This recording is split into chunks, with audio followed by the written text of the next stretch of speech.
آئیے میں اب پھر شعلے نواوائز دھماکہ خیز خطیب کروڑوں کے منصوبے کو سنجیدگی بخشنے والا بھی ایوان باطل میں زلزلہ کرنے والا بھی شہنشاہ فکر و تکبر آبروئے سنیت فلک خطابت کے نیر تابہ جامع معقولات و منقولات جن سے میری مراد حضرت اقدس حضرت مولانا و مفتی محمد مستقیم صاحب استاد عربی ادب جامعہ خاتم الاسلام ہاپوڑ انتہائی ادب کے ساتھ حضور والا سے عرض گزارش کی جاتی ہے کہ حضور والا کرسی صدارت پر جلوہ فروز ہو کر اپنے ملفوظات عالیہ سے ہم سب سامعین کو مستفیض فرمائیں۔ نحمده ونصلي على رسوله الكريم اما بعد اعوذ باللہ من الشیطان الرجیم بسم اللہ الرحمن الرحیم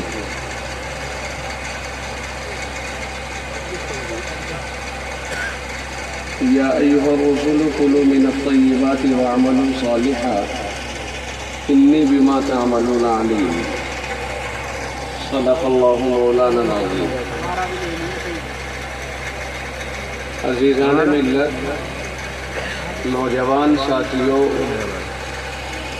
پیارے دوستوں اور دینی بھائیوں، یہ تو معلوم نہیں کہ جلسہ کب سے چل رہا ہوگا، البتہ یہ سب کو معلوم ہے کہ رات کے 1:45 بجے تک اب تک چل چکا، اور ابھی ہمارے جو بے باک اناؤنسر اور میں سمجھتا ہوں کہ ہمارے ملک ہندوستان کے اس میدان کے انوکھے اسپیکر، میں سمجھتا ہوں کہ اس شان کا کوئی دوسرا اسپیکر نہیں ہوگا۔ کئی صوبوں کا سفر تو کر چکے، جو رہ رہے ہیں ان کا بھی کر لیں گے۔ غیر مقبول کہیں نہیں ہوئے، ہمیشہ مقبول ہی رہے ہیں، اور کمال یہ ہے کہ ہمیشہ دوسروں پر سوار رہتے ہیں، ہر اعتبار سے سوار رہتے ہیں۔ اب دیکھو کہ گاڑی تک جائیں گے تو سوار ہو کر، یہ اللہ کا بڑا فضل و کمال ہے ان کے اوپر کہ انہیں اللہ نے بڑی بالادستی اور بلندی عطا فرمائی ہے، انہیں عام انسانوں کو ان کی سواری بنا دیا، ذہنوں پہ بھی سوار اور جسموں پہ بھی سوار۔ تو خیر لمبی چھوٹی تقریر کا حکم فرما رہے ہیں، میں کہتا ہوں کہ ہم سے ہی نہیں جلے گی، وقت کے تقاضے انسان کو خاموش کر دیتے ہیں۔ وقت ہوتا ہے آدمی کا بولنے کا، ایک وقت تھا بول لیا کرتے تھے، لیکن وقت نے انسان کو، بڑے بڑے لوگوں کو خاموش کر دیا۔ اور یاد رکھیے، جو اپنی چلتی میں نہ چلائے وہ بے وقوف ہے، اور جو دوسروں کی چلتی میں چلائے وہ مہا بے وقوف ہے۔ لہذا اب ہم مہا بے وقوفی کے دور سے گزر رہے ہیں، اس لیے آپ حضرات سے گزارش ہے کہ مناسب طور سے میرے ذہن میں دو ایک باتیں آ رہی ہیں۔ حضرت مولانا عبد الرحمن صاحب دامت برکاتہم، جو ہم سب کے بڑے کرم فرما ہیں، تشریف فرما ہے، اور دستار بھی باقی ہے، اور ان کی دعا پہ اوپر جلسے کا اختتام بھی ہونا ہے۔ 1 بجے سے زیادہ کھینچنا، 4 بجے اذان فجر ہو جائے گی، اور ہمارے ذمے، دیکھو آپ کا تو ہمیں پتہ نہیں آپ کے ذمے کیا کیا ہے، لیکن ہمارے ذمہ یہ ہے کہ مدرسے والے صبح فجر کی اذان کے بعد ہم سے ایک کام لیتے ہیں کہ صاحب خود بھی بیدار ہو جاؤ سویرا، اور ان سارے مدرسے کے بچے کو بیدار کرو۔ تمام بچوں کو بیدار کرنا یہ ہمارے لیے ایک لازمی حکم ہے، اور ذمہ داروں کے چونکہ ہم ماتحت ہیں، اس حکم کے پابند ہیں، اس حکم پر ہم نے ایگریمنٹ اور دستخط کر رکھے ہیں۔ اگر ہم نے وہ کام نہ کیا تو باز پرس ہو جائے گی۔ تو ہمارے لیے تو بہت کم وقت بچا ہے، کچھ وقت جانے میں خرچ ہو جائے گا، پھر صبح سے لے کر کے 1 بجے تک تعلیم 6:30 بجے سے 1 بجے تک ہو گئی ہے. شاید یہ گرمی کی شدت کی وجہ سے فیصلہ لیا ہوگا. آج سے ہمارے پاس تو یہ ایجنڈا تھا، آج سے یہ کام ہو گیا. 6.5 گھنٹے مدرسے میں تعلیم ہوتی ہے ہمارے یہاں، وہ ایک ساتھ ہی تباتر کے ساتھ ہو گئی. اب اگر بیچ میں سوچتے کہ صاحب 11 بجے تک جھیل لیں گے اس نیند کو، 11 بجے پھر آرام کر لیں گے، وہ بھی ختم ہو گیا. اب سیدھے جا کر کے 1 بجے تک پڑھائی، آخری گھنٹہ بھی ہو رہا ہوا. تو بھیا اس لیے ہم بہت مجبور ہیں اس وقت میں. کاش کہ ہمیں پہلے وقت دے دیا جاتا، کہ پہلے شروع میں وقت کے ہوتے ہوئے بلا لیا جاتا تو ہم اناؤنسر صاحب کی امیدوں کے مطابق کچھ بول سکتے تھے. لیکن اس وقت ہم مجبور ہیں. جب تک ہم اس منزل پر پہنچیں گے جس منزل سے ہماری شروعات ہوتی ہے، اس وقت تک 1:15 بج چکا ہوگا، اور اس کے بعد پھر ہمیں اڑنے کے لیے میدان چاہیے، اور وہ آج موقع ہے نہیں. اس لیے میں بہت مجبور ہوں. حضرت والا کی یہ خواہش میں پوری نہیں کر سکتا. نہیں، یاد رکھیے کہ جتنی باتیں آپ نے سن لی ہیں، اگر عمل کی نیت سے سنی ہو، اللہ عمل کی توفیق عطا فرمائے گا. اور اگر صرف جولانی اور مقرروں کے درمیان میں حلقہ بندی کے اعتبار سے سنی ہو کہ کون اچھا بولے گا، تو پھر جب نیت ہی نہیں ہماری عمل کی تو توفیق کیا ملے گی؟ حدیث پاک کہتی ہے انما الاعمال بالنیات، اعمال کا مدار نیتوں کے اوپر ہوتا ہے. نیت جیسی آدمی کرتا ہے اللہ تعالیٰ ویسے ہی اعمال میں وزن پیدا فرما دیتا ہے. بلکہ بہت سے اعمال کا تو وجود ہی نیت کے ساتھ ہے. تو نیت اچھی رکھنی چاہیے کہ ہم جلسے میں آئے ہیں اور جو سنیں گے انشاءاللہ العزیز اس کے اوپر عمل کریں گے. بہت افسوس ہوتا ہے، ہم ہاپوڑ میں رہتے ہوئے 2-3 باتیں اس وقت میں بڑے شد و مد سے سن رہے ہیں، اور میں اس کے اوپر بول بھی رہا ہوں. ہاپوڑ میں ایک وبا، ایک پریشانی سامنے آئی تھی، ہم اس کے اوپر بھی بولے. ہمیں معلوم نہیں یہاں کی صورتحال اور یہاں کی پوزیشن کیا ہے، لیکن میں اس کے اوپر چند منٹ بولوں گا. قرآن کریم کی جو آیت میں نے منتخب کی ہے اس میں اللہ رب العزت نے ارشاد فرمایا ہے، اس اوپر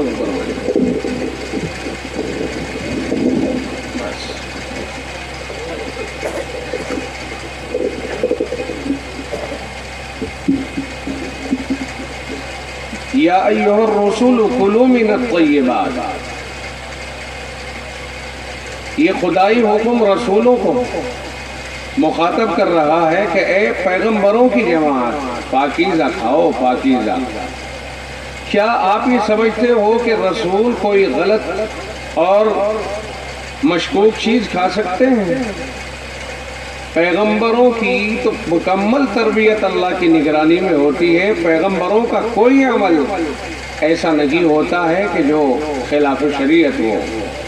یہاں رسولوں کو مخاطب بنا کر ان کے واسطے سے ان کی امتوں کو مخاطب بنایا گیا ہے. اے پیغمبروں، یا ایھا الرسول کلوا من الطیبات، پاکیزہ چیزیں کھاؤ، واعملوا صالحا، اور نیک اعمال کرو. انی بما تعملون علیم، میں تمہارے کاموں کو دیکھتا ہوں، خوب دیکھ رہا ہوں تم کیا کر رہے ہو. اس آیت کریمہ کو دیکھتے ہوئے ہم یہ بات محسوس کرتے ہیں کہ آج لوگ یہ تو کہتے ہیں کہ صاحب ایسے حالات میں دعا کی کرائی جا رہی ہے لیکن دعائیں قبول نہیں ہو رہی ہیں. لیکن کیا کبھی ہم نے سوچنے کی کوشش کی ہے کہ وہ اسباب کیا ہیں کہ جن کی بنیاد پر ہماری دعاؤں میں تاثیر نہیں رہی؟ زیادہ سے زیادہ لے دے کر کے ہم نے اگر زیادہ ہی تان توڑی تو علماء کے اوپر کہ صاحب مولوی پہلے کے تو ایسے ہوتے تھے کہ اگر ایک بات اللہ سے مانگ لی، کہہ دیا، دعا مانگ لی، فوراً قبول ہوتی تھی. یہ مولوی نہ جانے اس زمانے میں کیسے پیدا ہو رہے ہیں، ان کی دعائیں قبول نہیں ہو رہی ہے. مولویوں کو چندہ دینے والے آپ ہیں. میں زیادہ دور تک نہیں جاؤں گا اس بات کو لے کر کے، اتنی بات سمجھنے کی کوشش کریں۔ بڑے افسوس کی بات ہے کہ جس میں مرد اور عورت دونوں طبقات شامل ہو گئے۔ مردوں کا عالم تو یہ ہے کہ آج کل ایک بہت بری رسم چلی ہے کمیٹی کی۔ میں نے یہ بات بڑودے میں کہی ہے، بعض لوگوں کو بری لگی ہے، مجھے اس سے کوئی بحث نہیں ہے کہ کس کو بری لگی ہے اور کس کو بھلی لگی ہے۔ جو شریعت کی بات ہوتی ہے وہ شریعت کی بات ہوتی ہے، اور حق بات کڑوی ہوتی ہے۔ الحق مر، حق تو کڑوا ہوتا ہی ہے، اس کا گوشت تو کڑوا ہوتا ہی ہے۔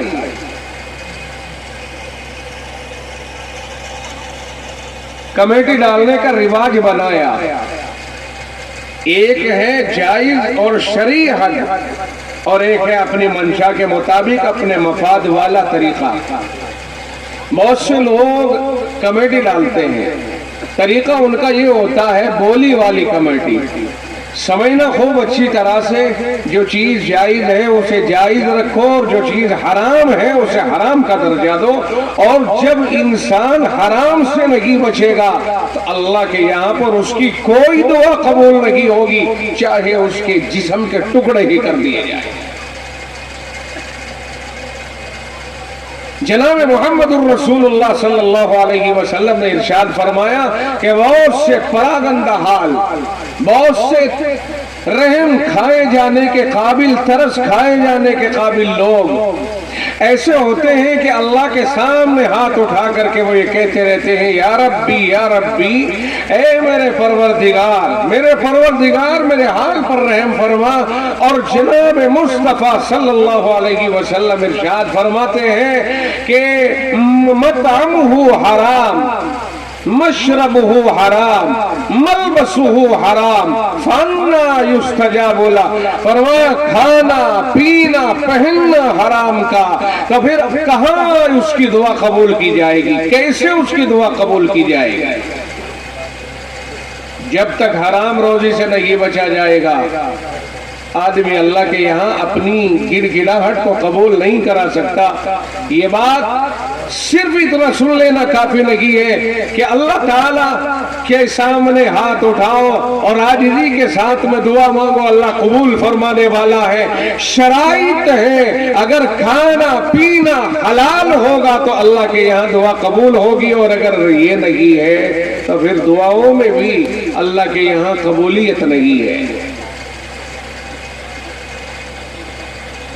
بولی کی کمیٹی ڈالی جاتی ہے، ایک مسئلہ تو اس میں یہ ہوتا ہے کہ صاحب مثلاً 10 آدمیوں نے 10-10 ہزار روپے جمع کیے، 1 لاکھ روپے جمع کر لیے، 10 ممبر ہیں، ایک دن جمع ہو گئے، اور اس کے بعد میں کہا بھائی اسے کون چھوڑائے گا؟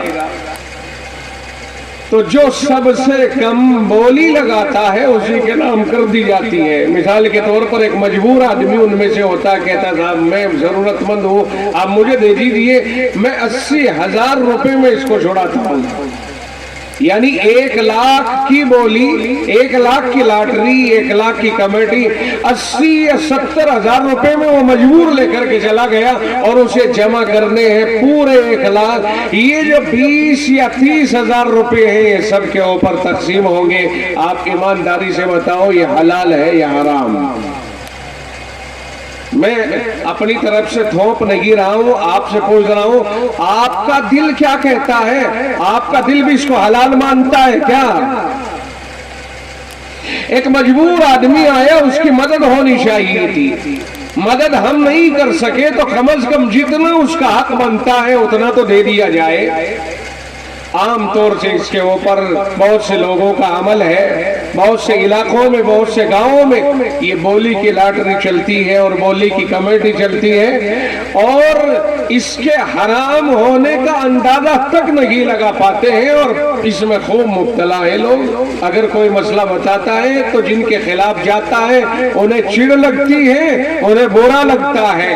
کیا اس کا مطلب یہ ہوا کہ اگر کوئی کسی غلطی میں مبتلا ہو تو غلطی پر مبتلا نہ کیا جائے، اور قرآن و حدیث کے مسائل اور شرعی مسائل کی دھجیاں اڑوائی جاتی رہے؟ یہ تو نہیں ہو سکتا نا۔ مسئلہ واضح کرنا پڑے گا، کسی کے خلاف جائے یا کسی کی حمایت میں جائے. یہ جو کمیٹی کی بولی ہے بھائی، اس کا مسئلہ سمجھ لیا جائے کہ اگر 1 لاکھ روپے جمع ہوئے ہیں تو جس کو بھی دینے ہیں پورے 1 لاکھ دیے جائیں. 1 روپیہ بھی اگر کم دیا جائے گا یہ غلط ہوگا، ناجائز ہوگا، شرعی اعتبار سے اس کی کوئی گنجائش نہیں ہے. بات سمجھ میں آ رہی کہ نہیں آ رہی ہے؟ آپ حضرات ابھی اس کسی عمل میں مصروف نہ ہو، کیونکہ آپ کی طرف لوگ متوجہ ہو جاتے ہیں. میں بہت حساس مسئلہ ان کو سمجھا رہا ہوں، ساری توجہ مجھے اپنی طرف چاہیے. یا یہ کہو کہ آپ کے مطلب کا مسئلہ نہیں ہے. مسئلہ سمجھ میں آیا؟ اگر کوئی مثال کے طور پر 10 آدمی جمع ہوئے، 10-10 ہزار کے ممبر بنے، 1 لاکھ روپے جمع کر لیے، 1 لاکھ ہی دیے جائیں گے جس کو بھی دیے جائیں گے. 1 روپیہ بھی کم کر کے دینا ناجائز ہے، اور وہ 1 روپیہ دوسروں کے لیے حلال نہیں ہو سکتا ہے، بالکل نہیں ہو سکتا ہے. خنزیر کو کوئی اگر آب زمزم سے دھو لے، کتنے ہی شاندار مسالے اس میں لگا لے، یہ حرام ہی رہے گا، حلال نہیں ہو سکتا ہے. سود بن جائے گا وہ، یہ حرام ہی رہے گا، حلال نہیں ہو سکتا ہے. کوئی گنجائش نہیں ہے بولی کی کمیٹی کی، شریعت میں کوئی گنجائش نہیں ہے. اگر کوئی مبتلا ہے تو اسے بچنا چاہیے. بہت سے گاؤں کی رپورٹ ہے کہ اس طرح سے چل رہا ہے. طریقہ اس کا یہ ہوتا ہے کہ 10 آدمی اگر ممبر بنے تو ایک مرتبہ بیٹھ کر کے 10 پرچیوں کے اوپر نام لکھ لیے جائیں، سب کے نام الگ الگ لکھ لیے جائیں، پرچیوں کو موڑ کر اور بیچ میں ڈال دیا جائے. اس کے بعد ایک اٹھائی، اللہ کا نام لے کر دیکھ لو کس کا نام ہے، جس کا نام آیا اسی کو دے دیا جائے پورے کے پورے.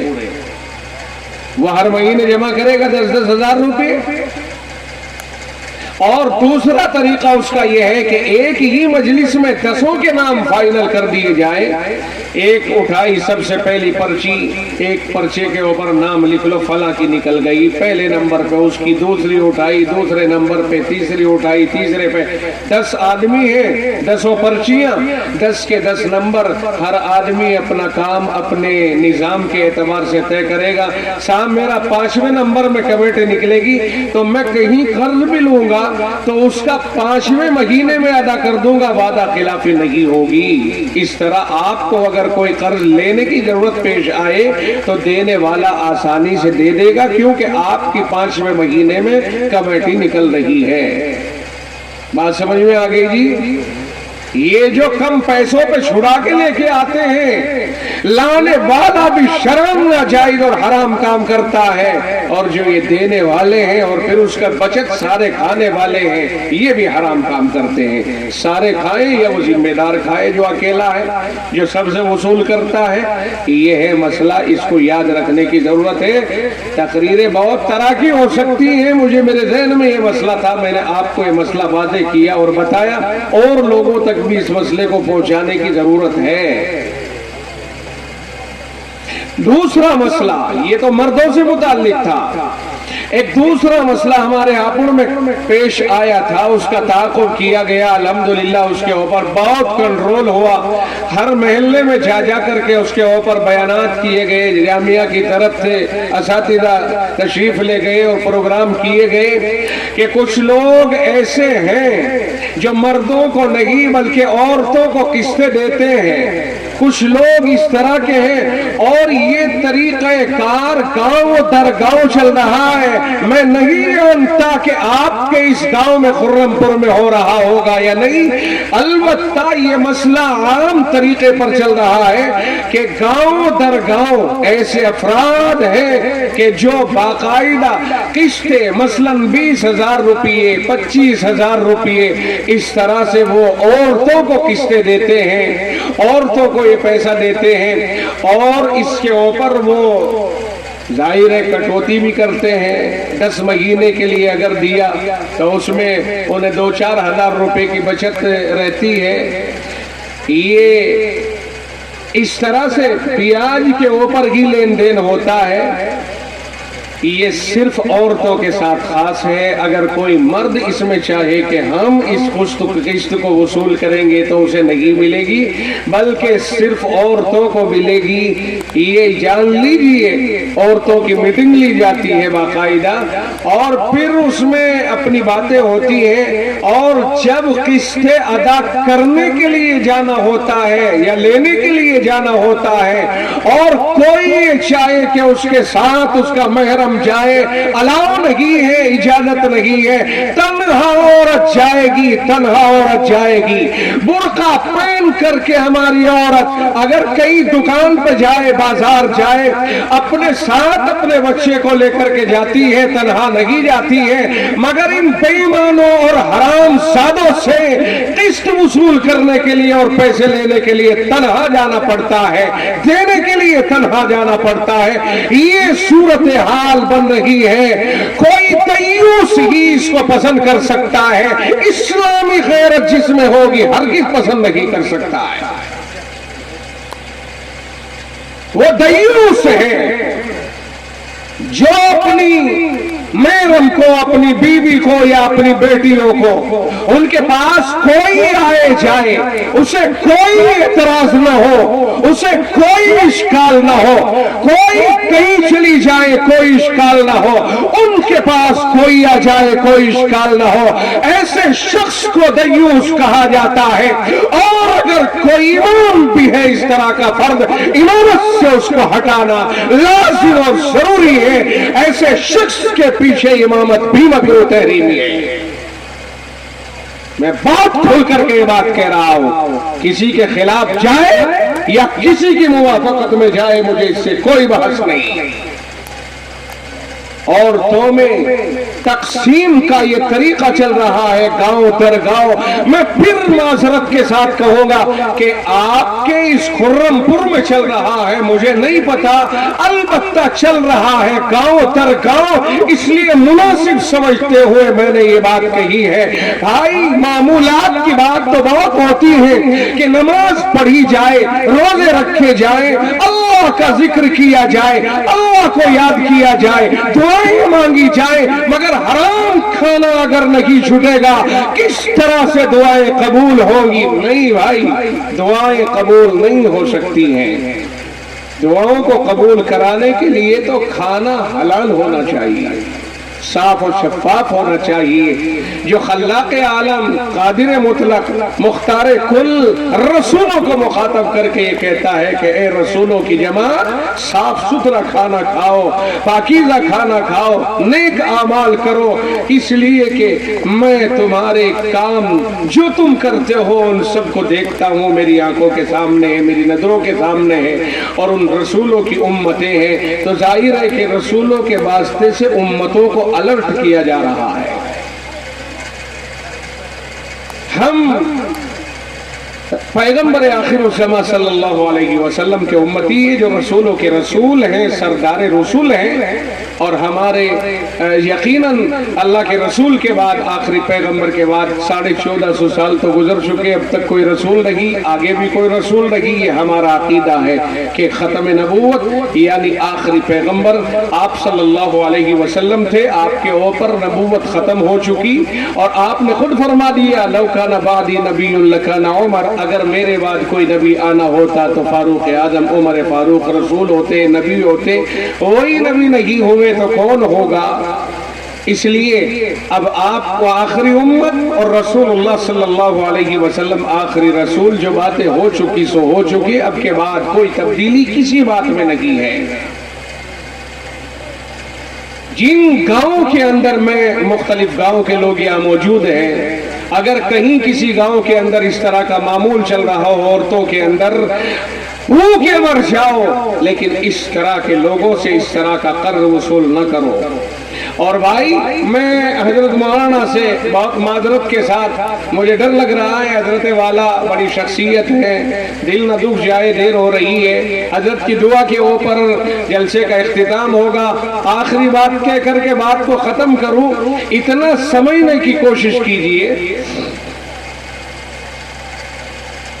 کہ آدمی مرد کمانے کے لیے بنایا گیا ہے. جب وہ کمانے کے لیے نیک نیتی سے نکلے گا اللہ اسے روزی عطا کرے گا. گھر پڑا ہوا کہہ دے کہ جاؤ وہاں قرضہ مل رہا ہے آسانی کے ساتھ کام چلا لیں گے, ادا کرتے وقت میں 20,000 کے 25 دینے پڑیں گے. ایسا تو نہیں کہ مل گیا سو مل گیا. نیک نیتی سے حلال کمائی کرنے اور حلال کھانے کی کوشش کی جائے. حضرت اورنگزیب رحمت اللہ علیہ, آج جن کے بارے میں دنیا وائے ویلا کرتی ہے اورنگزیب ایسا اور ویسا, علماء کا اتفاق ہے کہ اگر خلافت راشدہ کے بعد میں چل کر عمر ابن عبدالعزیز رحمت اللہ علیہ کے بعد اگر کسی کا زمانہ انصاف کا زمانہ آیا ہے تو سب سے زیادہ انصاف کا زمانہ اورنگزیب رحمت اللہ علیہ کا آیا ہے, جنہوں نے ہر طبقے میں انصاف تقسیم کیا ہے. اور اگر کہیں پکڑ کی ہے تو کسی خاص مصلحت کی وجہ سے پکڑ کی ہے, تعصب کی بنیاد پر کبھی پکڑ نہیں کی ہے. عجیب و غریب بات. تو خیر میں عرض کر رہا کہ بھئی صاف ستھری روزی کرو. ان کا کام تھا, اتنے بڑے بادشاہ کا کام تھا کہ وہ اپنے ہاتھ سے محنت کر کے قرآن کریم کے نسخے لکھتے, ٹوپیاں بناتے اور بہت سے عمل ہیں, اپنا خاص عمل کر کے اس کو فروخت کرا کے اس کی روزی کو کھایا کرتے تھے. ایک نمبر کی روزی کھایا کرتے تھے.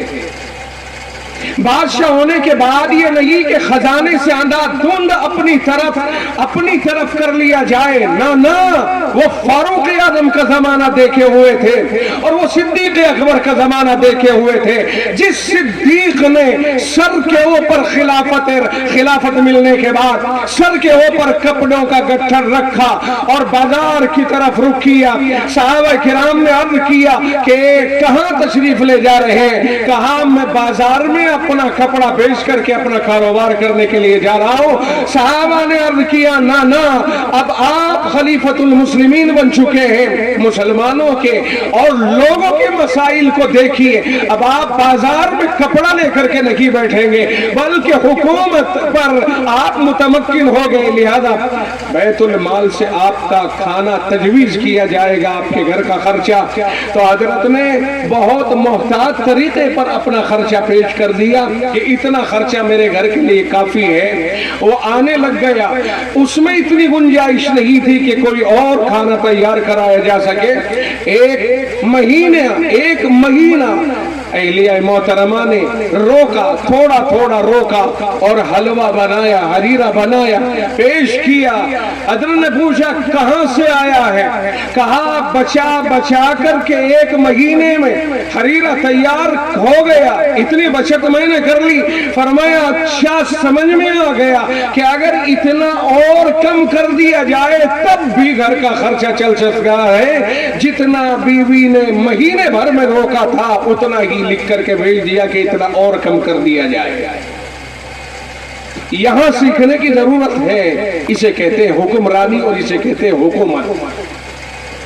اپنے رعایا کی خبر گیری کے لیے باہر نکلتے, کوئی بوڑھی ہوتی آنکھوں سے نابینا ہوتی, گھر میں جھاڑو لگا کے اس کے گھر کے اندر پانی کا انتظام کر کے آتے. یہی عمل فاروق اعظم رضی اللہ تعالیٰ عنہ کر رہا ہے, اس کو کہتے ہیں. اور کوئی اگر اس طرح کے بزرگوں کے اوپر اعتراضات کرے اور ان کے اوپر انگلیاں اٹھائے, میں سمجھتا ہوں یہ معلومات کی کمی کی بات ہے. دو باتیں میں نے مسئلے کی آپ کے سامنے رکھی. ایک کمیٹی سے متعلق رکھی کہ بولی کی کمیٹی سے بچو اور حلال کمیٹی ڈالنے کی کوشش کرو, اور دوسری بات رکھی کہ بہت سی جگہوں پر عورتیں قسطیں لیتی ہیں اور قسطیں دینے کے لیے کچھ لوگ آتے ہیں باقاعدہ, اور تنہائیوں میں قسطیں لی اور دی جاتی ہے. آپ ساتھ جانا چاہیں آپ کو اجازت نہیں ہے. اس طرح کی قسطیں لینے پر لعنت 100 مرتبہ لعنت. یہ غلط طریقہ ہے, اس سے بچنے کی کوشش کی جائے. آخری بات, قرض کو آسان کرو.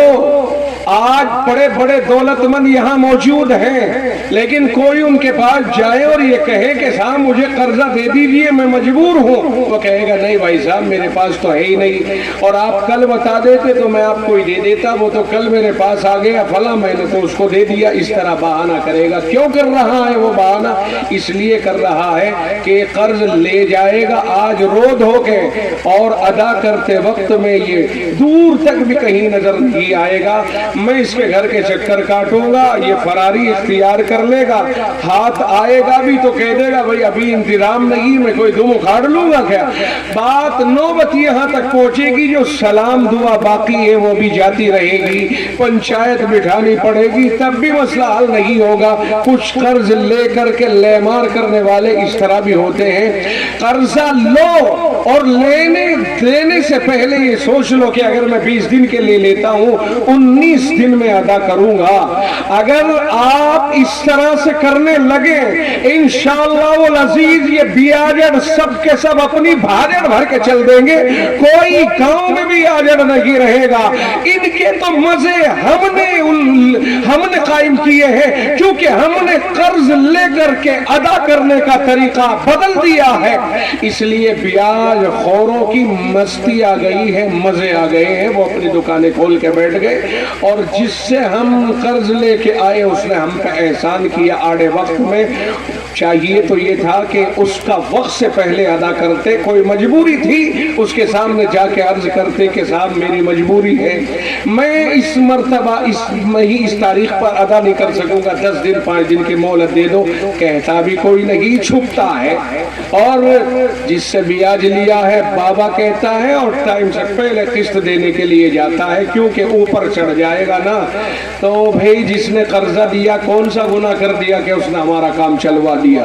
تو جن لوگوں نے قرضے کو مارا، جن لوگوں نے قرض کو ادا کرنے کا طریقہ بدلا، ان کی وجہ سے معاشرے میں لوگوں نے قرض دینا بند کیا ہے، ورنہ آج الحمدللہ لوگ اس پوزیشن میں ہیں کہ کوئی بھی پریشان حال کسی کے پاس بھی جائے اس کا کام چل سکتا ہے، لیکن شرط یہ ہے کہ ٹائم پر اس سے لے کر کے اس کا ادا کیا جائے۔ اس پر اگر عمل ہونے لگے تو معاشرہ سلامت ہو جائے گا، اور یہ رونا جو ہم رو رہے ہیں یہ رونا نہیں پڑے گا، اور روزیاں سب کی انشاءاللہ العزیز حلال رہیں گی۔ اللہ تعالیٰ ان کہی ہوئی باتوں کے اوپر عمل کی توفیق عطا فرمائے، یہی قرآن کا پیغام ہے، یہی علماء کا کہنا ہے، اس طرح کی باتیں ہی کہی جاتی ہیں۔ اللہ سب کو سلامت رکھے اور اس ادارے کو دین دنیا چوگنی ترقی عطا فرمائے۔ وآخر دعوانا الحمدللہ رب العالمین۔